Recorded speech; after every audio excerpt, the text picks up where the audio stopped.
by yourself, no communication, nothing to read, nothing to do. The purpose was for you to go insane. Now, in order to survive in those conditions, I had to do insane things in order to stay sane. I had an imaginary rally with thousands of people, because before I was detained, I was in the leadership of the youth movement, and then I used to address rallies, big rallies, and mass funerals, etc., etc. So I would have an imaginary audience, imaginary crowd, and I do what I was famous for, and address non-existent audience.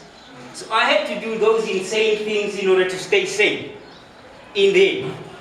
I wasn't even allowed anything to read. I complained of a headache and they gave me a grandpa. A grandpa has a wrapper, and on the wrapper there is something written. And I had to hide that, because even if they saw that, they would have taken it away from me. So I had to hide it, and I had to stimulate myself intellectually, mentally. So I had to read 2 sentences every day and hide it, right?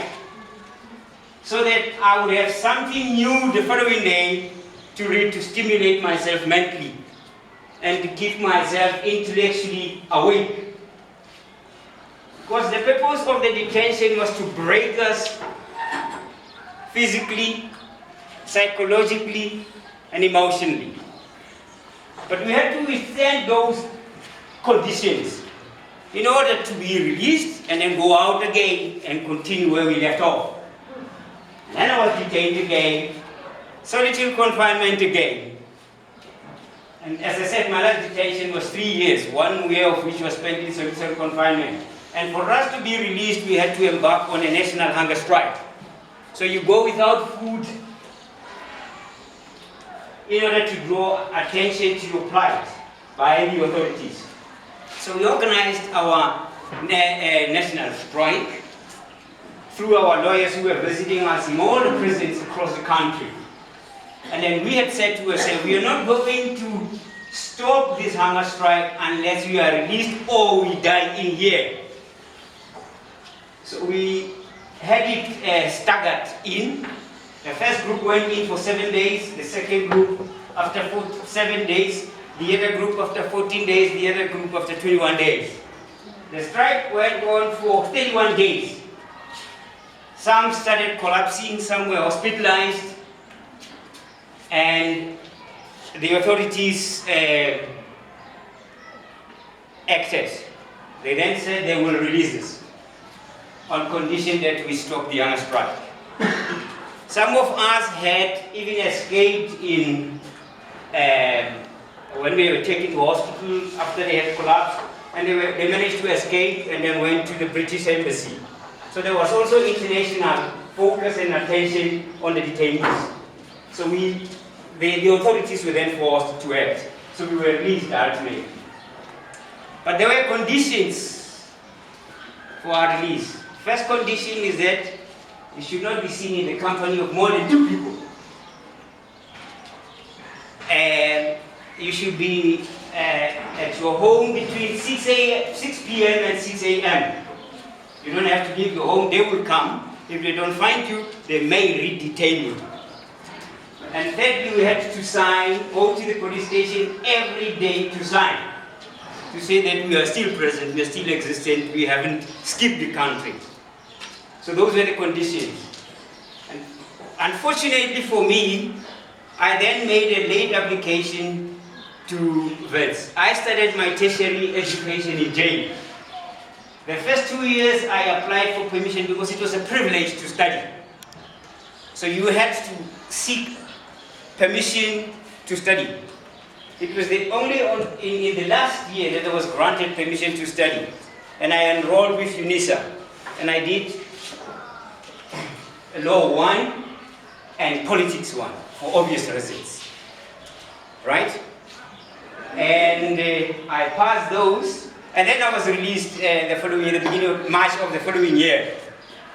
So I made a late application to VERS through the assistance of Mary McCarthy, who is now the head of the School of Education at Wits, I got in that late.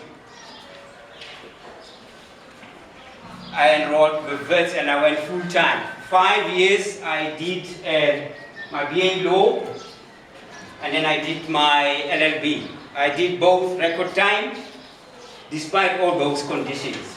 I had to ride a bicycle every day to the Hillbrook police station to sign. And I had to be in my rest room between 6 p.m. and 6 a.m. So I couldn't go to the library. So I had to be confined into my room. But that notwithstanding, I had one objective in mind, and that was to study and to achieve. Because I knew that it is only through education that I will be able to be taken out of that situation worse. Like I said, my parents had divorced, my mother was a domestic worker, so all odds were stacked against me. And I said, only through education I can take myself out of that situation, and then take my siblings and my parents out of that education. What I'm saying is that education is important. And you have the opportunity to take advantage of that. Because with you, you have access to libraries, you have access to the technology. Is there any one of you who does not have a cell phone? And then you are on the internet, so you can Google, you can search and do your research. So you have things against you, things in your favor for you to achieve. So there is nothing to blame. Your conditions may be such that they are not conducive for you to achieve, but it is against all those that you would be able to achieve. And I hope that this short journey of my life has helped to aspire you to achieve. A journey to success is a journey of 1,000 miles, and you need to take a step, one step at a time. There will be obstacles. It's for you then to go through those obstacles through endurance, commitment, diligence, sweat, that these will be overcome. The theme of today's discussion is I can because I can. I want you to repeat. Say this after me. I can because I can. There's a two-stanza poem entitled I Can that I'll read out to you. And it will show you that you can because you can.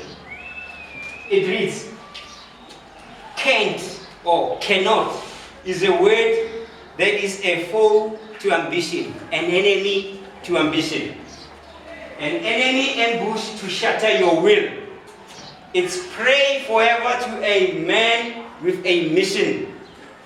It bows only to courage, patience, and skill. Stanza number 2. So hate it with hatred that is deep and undying. For once it is welcome, it will break any man.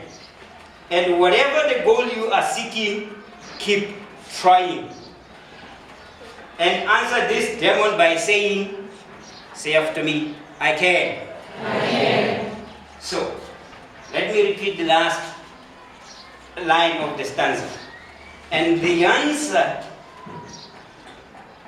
to this demon, and answer to this demon by saying, I can. I can. And then in your endeavors to can, because you can, you must be uniquely you. Okay? What does that mean? People fail to achieve their goals because they follow the wrong dream. That is the problem. We follow wrong dreams. We follow dreams of our parents, we follow dreams of our friends. So unlock your own talent into achieving 1,000 horsepower in each and every one of you uniquely. So you are uniquely yourself. And the ingredients to success are in you and are uniquely to you. So unlock those talents in you in order for you to then achieve that. Stop following a friend's dream and stop looking at your friend. Look at yourself and say, what is it that I can achieve? What is it that I want? And how am I going to achieve that which I want? That your friend is going to be a doctor doesn't make you a potential doctor. You may be a mechanic. So pursue your own talent. Because your friend is going to be a doctor, don't want to be a doctor. You may have what it takes to be a doctor. You may not have what it takes to be a doctor, but you may have what it takes to be a mechanic, an artist, a singer, whatever. So follow your own unique talents in order to achieve that which you seek to achieve. Have control over your obstacles, but in the process expect errors and challenges. This is part of the human journey. The human journey is never smooth. It has peaks and valleys, it has dangers, it has frustrations, it has fears. But you need to have the ability, master the ability to overcome these obstacles. Having control over these obstacles and expecting errors in your challenges will assist you to achieve them. Take ownership of what is yours, or someone else will